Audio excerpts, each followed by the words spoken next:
Hey guys, happy Friday. Doug here. Video number 9 of 52. Upholding my commitment to myself to post something of value here on my Facebook page. So today I want to ask you if you are doing everything in your power to improve your self-care. Are you doing everything that you know how to do? Even after all we've talked about in 2 months. 2 months we've been talking. Are you doing everything that you know how to do? Or are you just sitting back and listening and soaking it in and passively picking and choosing what it is that you think is valuable? If you're in category number 2, if you're not doing everything that you know how to do and you're not taking action in all the areas we've talked about or things that you know that you should be doing, whether I've talked about them or not, I want to encourage you to get in the game. I want to encourage you to just jump right in and improve yourself, because I know you can do it. I know where I started. I've shown you the pictures. I've tried to be open about my own inadequacies and struggles with inadequacy. And so I want to encourage you to just get in the game. Get in there and start working. Start stirring things up. Start improving your thoughts. Start improving your emotions. Start improving your diet. Start moving. Start just doing better, and you're going to feel better. All right? So with that little pep talk, today we're talking about what time to eat, or it's time to eat.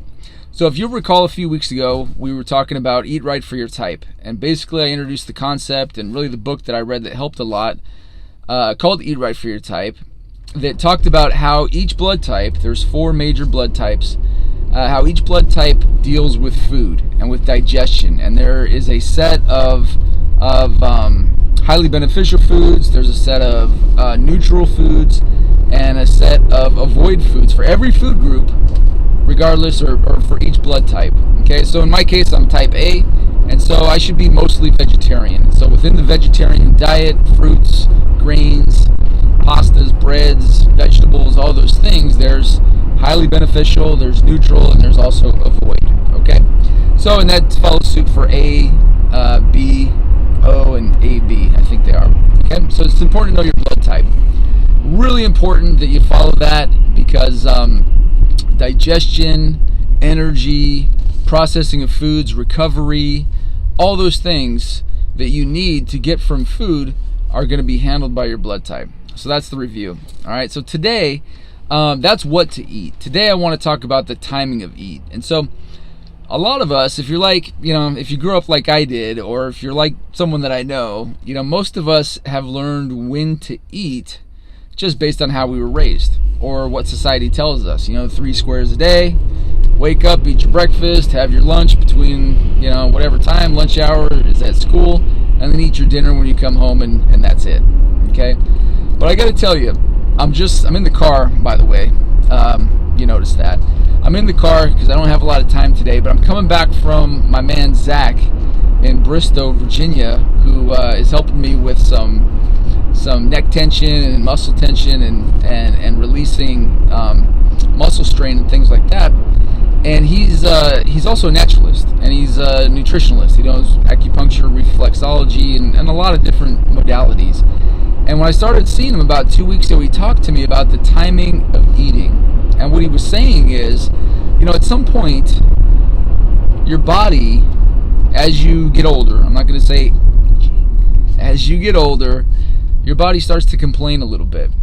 And a lot of it can be mitigated with the timing that you eat. In fact, he says that it's more important, in many cases, the time that you eat than actually what it is that you eat. And so, without giving you the whole story, basically he said, have your breakfast between 7 and 9, have your lunch between 11 and 1, and then have your dinner between 3 and 5. 3 and 5, I know. It's crazy. But he said this, and here's why. He said, after age 30, after age 35, I just turned 45, happy birthday, feeling good, that you want to get the nutrient-dense meals in early so that you can use them. You can use those nutrients, and you don't have, digestive issues or things sitting around in your stomach, but later on in the day, usually when we become less active. And so, here's how he broke it down after the timing. He's like, have your fruits and vegetables, all those things, even for breakfast. And if you're going to eat meat, Doug, if you're going to eat meat, a little bit of chicken or whatever, when I do something, is have it for breakfast. Same thing for lunch. Nutrient dense, have your rice, have your beans. I eat carbs actually now. If you're gonna eat meat, just a little bit. If in my case, do that during your lunch time. And then at night, it's really 3 to 5, have something liquid. He's like, you can have fruits or a shake or a broth, like a bone broth or soup, but no meat. No meat. And here's why. He says, because what happens when you eat the meat late, or if you eat later, even late, it can take 12 to 13 hours to digest that meat. And what will happen is it'll sit in your system overnight. It'll take longer to digest, so you might not digest it fully, and it could create acid or it could create inflammation in the system. Okay, now here's how it worked for me. Okay, and I know some of you are already thinking like, Doug, you don't eat dinner. That's not dinner. Liquid isn't dinner, and that's early. That's like mid-afternoon snack. I know. I'll talk about that in a second. But here's what happened when I tried this. Basically, I was doing a version of this already. I was doing intermittent fasting. If you know Nuris, she's introduced me to this, and Dave Asprey, the Bulletproof Coffee guy, has a whole book and podcast and everything about it. And we've been doing this for a long time. Where you don't eat breakfast, you have your coffee, you do your workouts in the morning, and then you eat lunch, and then you eat dinner, and you basically are getting all your calories during the day between noon and 8 p.m., something like that. So I've been doing that already. And all of this really was, Zach, I wasn't talking to him about Bulletproof guy because he's from Bolivia. He doesn't know who Dave Asprey is really or follow him. And he, but I had thought about him, like I'm basically just reversing the time. So instead of skipping breakfast, I'll be kind of skipping dinner and, just flip-flopping some of the meals. But I won't have to change the amount or really the type, it's just the timing. Really, it's no solid food after a certain time and no meat because of the digestion. So anyway, long story short, I implemented this immediately and I started to drop weight. Believe it or not, within a week I lost about 3 pounds. Within 2 weeks I was down 5 or 6 pounds. After a month, I've been doing this now for almost 2 months, I'm down about 6-7 pounds consistently. And I have more energy than ever. I have lost no strength gains, no speed. In fact, my workouts are going even better.